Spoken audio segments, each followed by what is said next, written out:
Esiet sveicināti radio klausītāji. Šodien ir zīmīga diena. Radio Alise uzsāk jaunu raidījumu ciklu Ilgtspēja Latgalē un mūsu vērtības. Šis radiocikls ir tapis ar Mediju atbalsta fonda atbalstu, ko finansē Latvijas valsts budžets.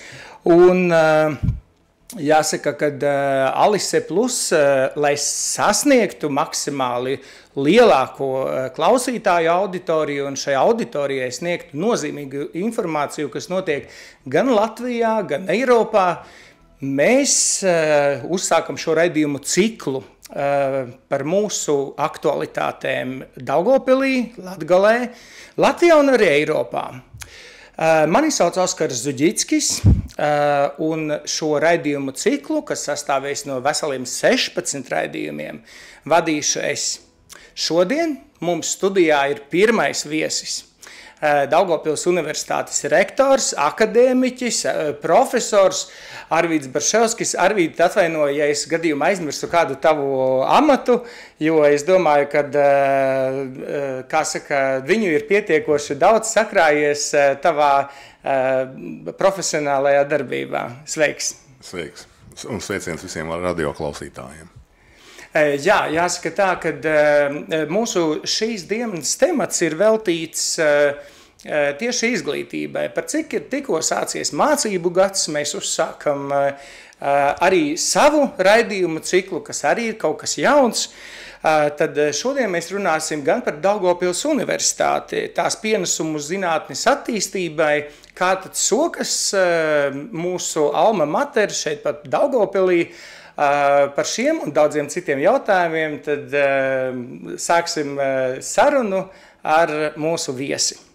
Arvīd, kā tad sokas Daugavpils Universitātē? Jo šobrīd mācību gads ir uzsācies, cik tad ir daudz jauno studentu, kā sokas ar uzņemšanu, vai viss jau ir noticis, vai varbūt tās kaut kur studenti var vēl pieteikties? Jā, paldies liels, Oskar, par uzaicināšanu piedalīties šajā raidījumā, un raidījumu ciklu sākt tieši ar Daugavpils Universitāti, jo mēs tiešām uzskatām, ka Daugavpils Universitāte ir viens tās ļoti nozīmīgs Latgales attīstības tāds virzītājs spēks, un tā tam noteikti ir jābūt, un var Daugavpils Universitāti, es varu teikt, ka paldies Dievam, pašlaik varētu teikt, ka viss ir labi, jo zināmā mērā varbūt kaut kādas tādas, vētras, kas ir virmojušas saistībā ar reformām visādām, visu pārējo, šis pirmais etaps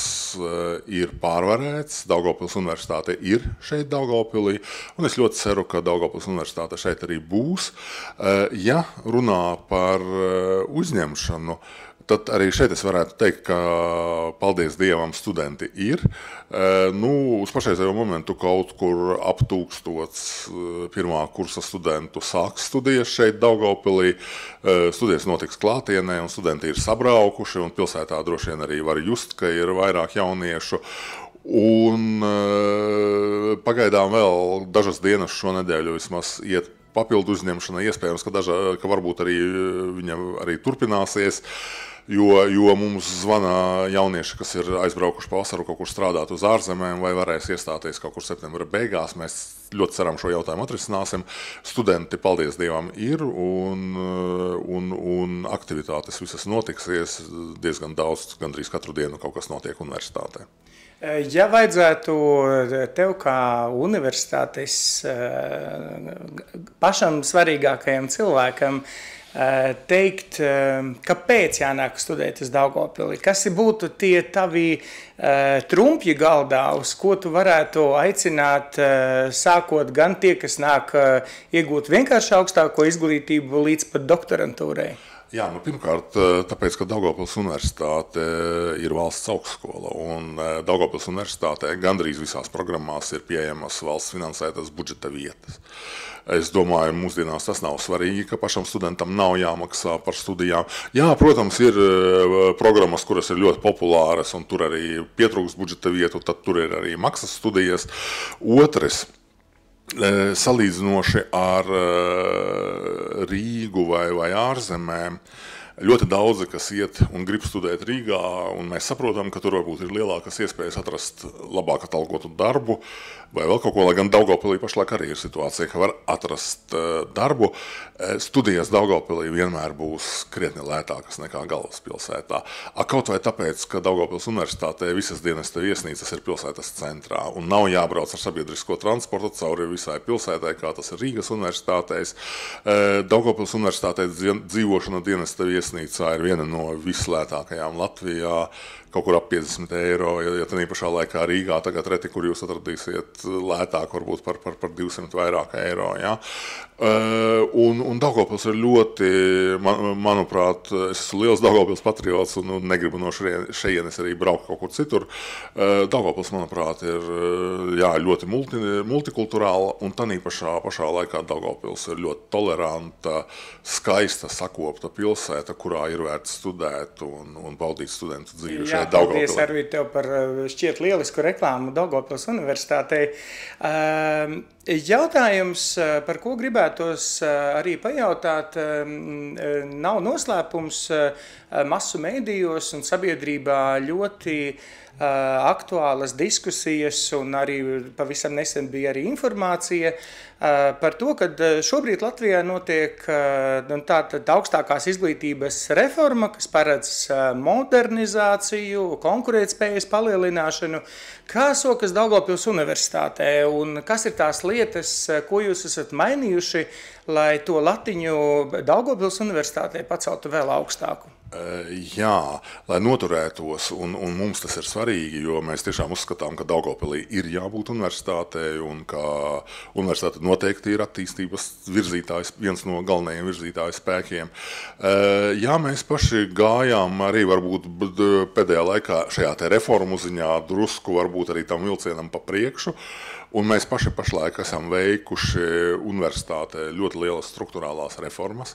Ja kā agrāk skaitījās universitātē, ka ir 5 fakultātes, tad šovasar mēs paši spējām vienoties un nonākt līdz tam, ka universitātē ir 2, bet lielas fakultātes, 2 zinātniskie institūti, kas ir universitātes struktūrā, un tātad šīs fakultātes viena ir dabas zinātņu veselības aprūpe, otrā ir humanitārās un sociālās zinātnes, un ap šīm fakultātēm mēs tagad audzēsim tādus klāsterus, kuros piesaistīsim gan bāzes skolas, ar kurām daudz vairāk sadarbosimies, varbūt, jo ar visām jau nevar nekad sadarboties.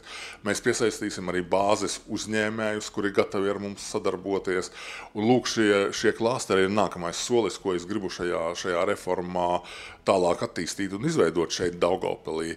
Un tāpēc mēs veidojam arī, mums bija tāds, mazā, varbūt nepārāk aktīvs vai tehnoloģiju pārneses kontaktpunkts. Tagad mēs veidosim un ļoti drīz sāks darbu zinātnes un biznesa sadarbības centrs. Mēs pārējām uz vienotu doktorantūras skolu universitātē, tas ir ieviešot jauno doktorantūras modeli Daugavpilī.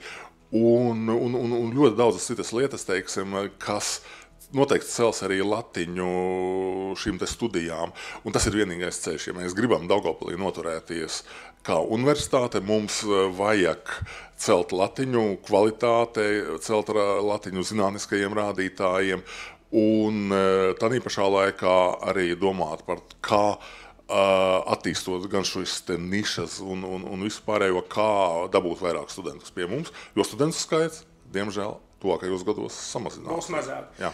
Arvīd, vai tu varētu kliedēt mītu saistībā par to, ka šobrīd apvienojot šīs fakultātes, paliekot 2 lielām, kā tu saki, vai nav tā, ka sabiedrībā uzskata, jo vairāk, jo labāk? Ar ko mēs iegūstam, ja tas fakultāšu skaits samazinās?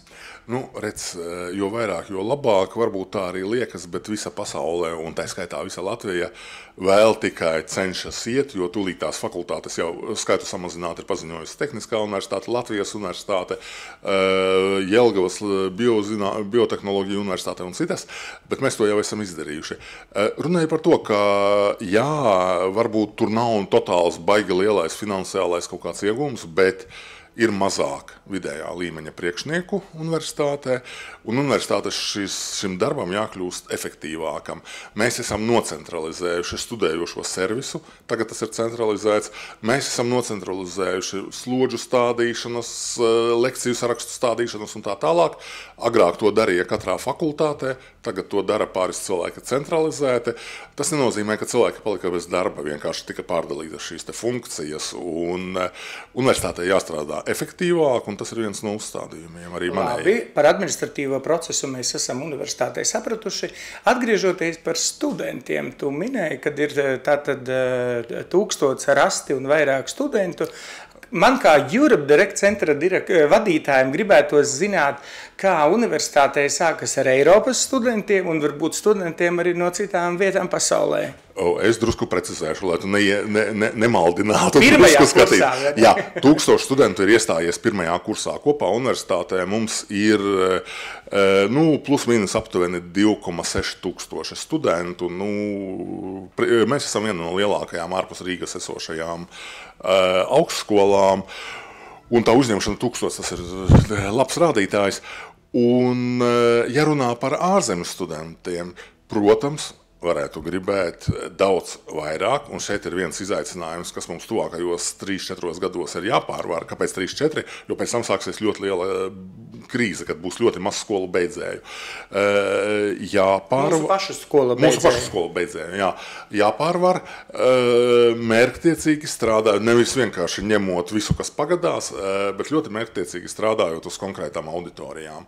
Un viena no šīm auditorijām noteikti varētu būt Dienvidaustrumu Āzijas studenti, par ko, un man ir pašam laba pieredze sadarbībā ar Filipīnām, ja, un pie mums katru gadu praktiski vismaz daži studenti no Filipīnām vai Erasmus projektā, vai arī tagad stājas doktorantūrā, šeit Daugavpilī studē, ir ļoti labs zināšanu līmenis. Viņi ir ļoti cītīgi, viņi ir ļoti motivēti, zināt griboši, un manā skatījumā labāk ir jāpiesaista tādi studenti, kas nāk ar lielu interesi šeit mācīties, jo viņus ļoti interesē Eiropas diploms, un Latvija ir Eiropas Savienībā, bet pie mums studē ne tikai no tālām zemēm, mums ir arī studenti tepat no kaimiņu valstīm, no Lietuvas, ir no Polijas, īpaši Erasmusā diezgan daudz, ne diezgan daudz, bet salīdzinoši varbūt ar citām valstīm atbrauc no šīm valstīm, arī no Spānijas, piemēram, ja, no Portugāles, atbrauc pie mums un šeit studē vai vienu semestri vai vienu gadu, jo mums bija spāņu studenti, kuri teiksim, atkārtoti gribēja vēl vienu semestri šeit studēt, viņiem šeit patika. Un arī tie, kas stājas šeit vienkārši, un tāpēc jārēķinās, ka Daugavpils universitātē jāpaliek vēl vairāk internacionālai šajā situācijā, lai tādā veidā kompensētu iztrūkstošos studentus no Latvijas. Nodarbības notiek šiem cilvēkiem, studentiem latviski, angliski, kādā valodā pārsvarā? Jā, nodarbības šiem studentiem notiek, ja nolasās grupiņa, tad angļu valodā. Ja viņi strādā, atbraukuši, piemēram, ir latviešu grupa un viens ārvalstu students, tad viņš pamatā strādā pēc individuālā plāna, tiek sastādīts viņam individuālais plāns, un viņš to arī tad īsteno kopā ar pasniedzējiem individuāli. Bet absolūtais vairums no šiem studentiem ir ļoti apmierināti ar Daugavpils universitāti, pēc tam mēs Facebookā varu tikai lasīt tādas patīkamas ziņas, kad viņi par universitāti izsakās pozitīvi, un tas ir ļoti forši. Jā, starp citu, iespējams, tu pat nezini, bet šodien sadarbībā ar Daugavpils valsts ģimnāziju un ar Daugavpils universitāti mēs esam ieplānojuši 26. datumā Eiropas valodu dienu, ko mēs rīkosim kopā ar Erasmus studentiem. Un es domāju, ka tas būs ļoti interesants saistošs pasākums Daugavpils jauniešiem. Tā kā Eiropas aktualitātes ienesam iekšā gan caur universitāti, gan caur šiem studentiem, kas pie mums arī atbrauc. Un tā arī darīsim. Es domāju, mums šī sadarbība ar Eurodirect Latvija un tā tālāk, šīm organizācijām, kas pilsētā ir ļoti aktīvas, mums vienmēr tas patīk, un es domāju, mēs varēsim vēl vairāk aktivitātes kopīgi noorganizēt. Jā, Arvīd, tu savu laiku esi vadījis arī rektoru padomi un noteikti esi izbaudījis komunikāciju par izglītības, augstākās izglītības dažādiem rakursiem, dažādos līmeņos. Kā tev šķiet, vai mums Latvijā augstākā izglītība būtu jākoncentrē kaut kādās šaurākās jomās, virzienos, kas ir mums vēsturiski pazīstami, jau dziļi izpētīti vai ejam plašumā? Kā tev šķiet, kāds varētu notikt Daugavpils universitātē? Es pēc definīcijas vienmēr savos uzskatos esmu policentrisks. Manā uzskatā nevar organizēt sistēmu tā, ka tā paliek tikai galvaspilsētā. Pirmkārt, augstskolām ir jābūt arī reģionos, un reģionālajām augstskolām noteikti jābūt, tāpēc, ka reģionālo augstskolu beidzēji pamatā arī paliek šeit reģionā. No Rīgas diezgan maz, kas atnāk atpakaļ uz reģionu, un mums ir svarīgi, lai reģionos būtu jauni cilvēki, jauni speciālisti, profesionāli cilvēki un tā tālāk. Bet, kas attiecas par to, ka katrai augstskola varētu meklēt savas nišas, tur, kur ir tradīcijas, tur, kur ir kapacitāte, tur, kur ir izcilība, kur ir labi rādītāji, un mobilizēties uz šo jomu attīstību, tas arī ir viens no veidiem, kā varbūt arī novērst to sadrumstalotību, ja kāds uzskata, ka Latvijā ir ļoti sadrumstalota augstākā izglītība, jo, teiksim, Daugavpilī mums ir vesela virkne spēcīgu nišu, kurās ir komandas, kas strādā, un mūsdienās bez tā nevar, ir jābūt komandai katrā no tiem virzieniem, kas attīstās, un tāpēc, teiksim, es pats pārstāvu bioloģijas jomu, tad mēs, vismaz bioloģijā, ar Latvijas universitāti, otro augstskolu, kas gatavo bioloģijā speciālistus, ja, mēs regulāri komunicējam, mēs esam sadalījuši kaut kādas jomas, par ko mēs šeit Daugavpilī, ko mēs attīstām, ko Latvijas universitāte. Un es domāju, šī sadarbība ir ļoti veiksmīga, un manā skatījumā tā jāstrādā arī visiem.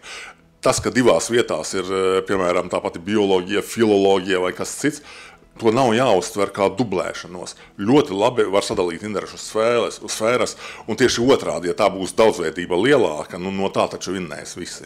Jā. Mums Latgales plānošanas reģionā noteikti ir prieks, kad mēs esam saglabājuši Daugavpils universitāti, jo reģionālajai augstskolai ir visnotaļ ļoti liela nozīme. Kā tev šķiet, cik svarīgas vispār ir reģionālās augstskolas Latvijā un viņu pienesums, apzinoties to, ka Latvija, mēs neesam ne Francija, ne Vācija, kas ir milzīgas valstis? Jā, mēs neesam ne Francija, ne Vācija. Mums arī atšķirīgs no Francijas un Vācijas dzīves līmenis un daudz kas cits. Un tāpēc, manā skatījumā, Latvijā reģionālajām augstskolām viennozīmīgi ir jābūt reģionālajām, tāpēc, ka ne visi reģiona cilvēki var arī aizbraukt uz galvaspilsētu un tur studēt, tīri materiāli, jā, jo tur ir dārgi. Un tas ir viens. Un otrs, reģionālās augstskolas noteikti uz vietas var labāk komunicēt. Pavisam cits jautājums, vai šī komunikācija vienmēr ir laba, profesionāla. Tur noteikti ir izaicinājumi, kurus var pārvarēt un darīt kaut ko vēl vairāk un labāk, bet no reģionu intereses, no ārpus Rīgas teritorijas Latvijas, kas ir ārpus Rīgas interesēm, šīm augstskolām noteikti ir jābūt Daugavpilī, Rēzeknē, Liepājā, Ventspilī, Valmierā. Tas ir ļoti būtiski attīstībai. Un esam runājuši gan par studentiem un dažādu administratīvo procesu. Kā Daugavpils universitātei sokas ar šo akadēmisko visu bāzi ar mācības spēkiem, vai arī Daugavpils universitātē ir varbūt Eiropas pasniedzēji,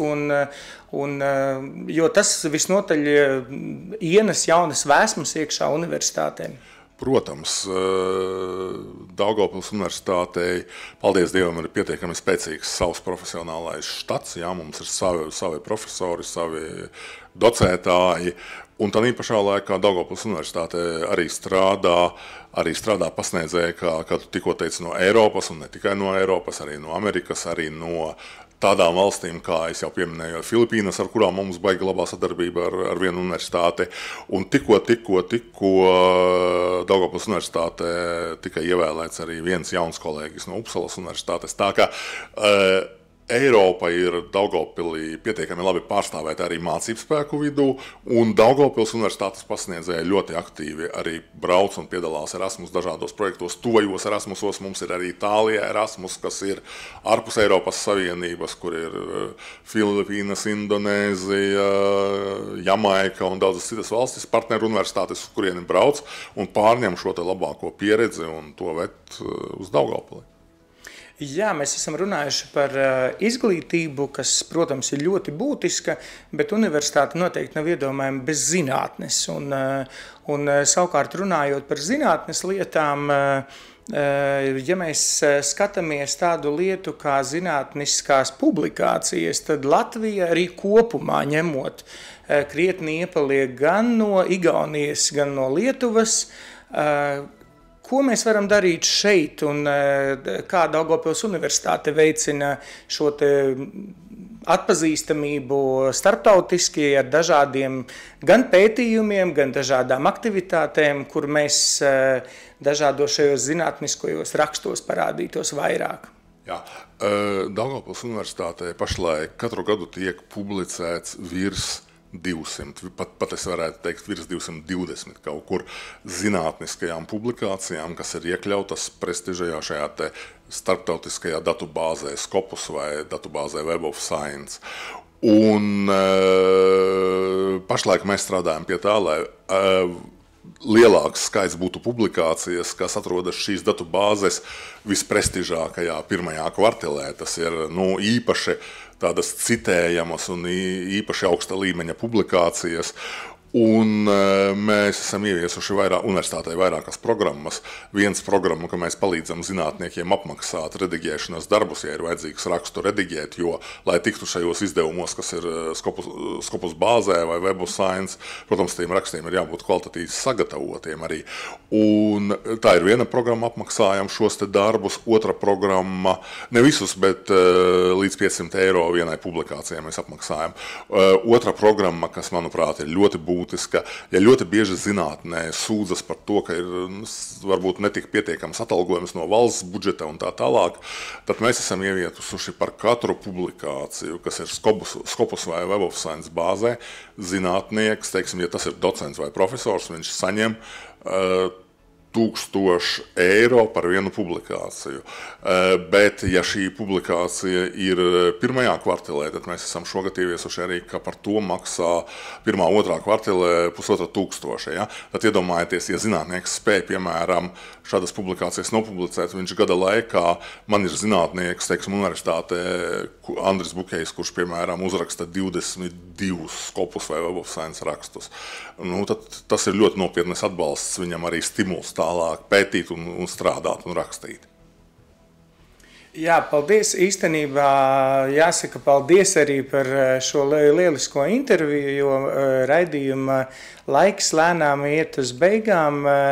Arvīt, novēlu Daugavpils universitātei šo mācību gadu pavadīt ļoti ražīgi, lai zināšanu virsotnes dažādas tiek aizsniegtas un sasniegtas. Un skatītājiem un klausītājiem gribu atgādināt, ka šis raidījums Ilgtspēja Latgalē mūsu vērtības notiek ar Latvijas valsts budžeta atbalstu no Mēdīju atbalsta fonda. Un uz tikšanos nākošajos raidījumos šeit studijā, ēterā. Paldies, Arvīdi. Un es atļaušos pateikt paldies savukārt par uzaicinājumu. Man bija gods piedalīties šajā pirmajā raidījumā, īpaši, ja tas saistīts par ilgtspēju, kas ir ļoti būtiski. Un paldies par to, ka arī no žurnālista puses izskanēja šajā gadījumā šī tēze par to, ka reģionālajām universitātēm un Daugavpils universitātei būt. Tas, manuprāt, ir ļoti būtiski ilgtspējai. Jā, mēs ļoti ceram, ka Daugavpils universitāte svinēs arī 200 un vairāk gadus. Tieši tā. Paldies. Uz tikšanos nākošajos raidījumos.